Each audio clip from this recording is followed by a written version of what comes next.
Hi, I'm Melissa Clark from the dining section. Do you smell what I smell? Oh, no, I guess you don't. I've got cinnamon rolls in the oven. Cinnamon rolls seem like this big, intimidating project, but the great thing about them is you can make the dough the night before, then pop it in the oven before your guests come for brunch. First thing is to make the dough, which I'm going to season with a little bit of cardamom just to make it extra fragrant. I've warmed up some milk and melted butter on the stove, and I'm going to pour it into the mixer. What's so great about this recipe is that you don't need to proof the yeast. I'm just going to throw it right into the flour, and then I'm going to add the rest of my ingredients: cardamom, salt, and dark brown sugar. I'm going to throw my flour mixture in with my milk and butter. As soon as the flour gets dampened, I'm going to crack in this egg. For the exact recipe, go to nytimes.com/dining. This is a little bit sticky, so I'm going to add just a touch more flour. You don't want it to stick to your fingers. Once the doughs come together, you're going to put it on a floured counter and knead it until it's elastic.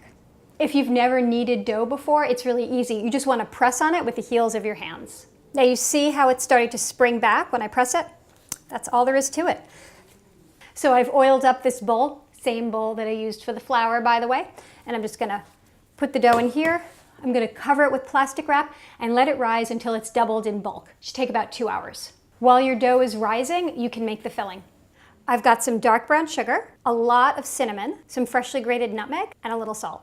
Just mix them all together. And I've also browned some butter on the stove. Once your dough has doubled in bulk, see how it's nice and puffy? You just roll it out to a rectangle that's about 11 by 15. Now you just want to brush the brown butter all over the dough and then top it with the cinnamon mixture. And I am going to leave a 1/2 inch border all around. That way I know that it's not going to seep all over the place. You want to make sure to cover up any bald spots. Get a nice even layer.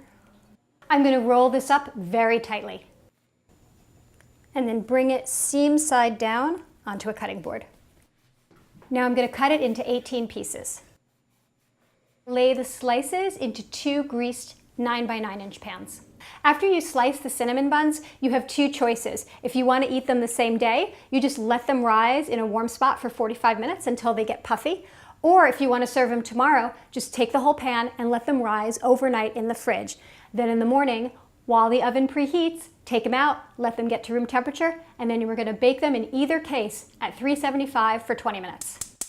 While those rolls are in the oven, I'm going to make a quick glaze. So I'm going to make a brown sugar syrup with water, brown sugar of course, some bourbon, vanilla, and butter. And then when that's nice and thick, I'm going to add confectioner sugar. Last step, pour the glaze over the tops. Now you have to let these rest for 20 minutes so that the glaze can set. And it's going to be the longest 20 minutes of your life.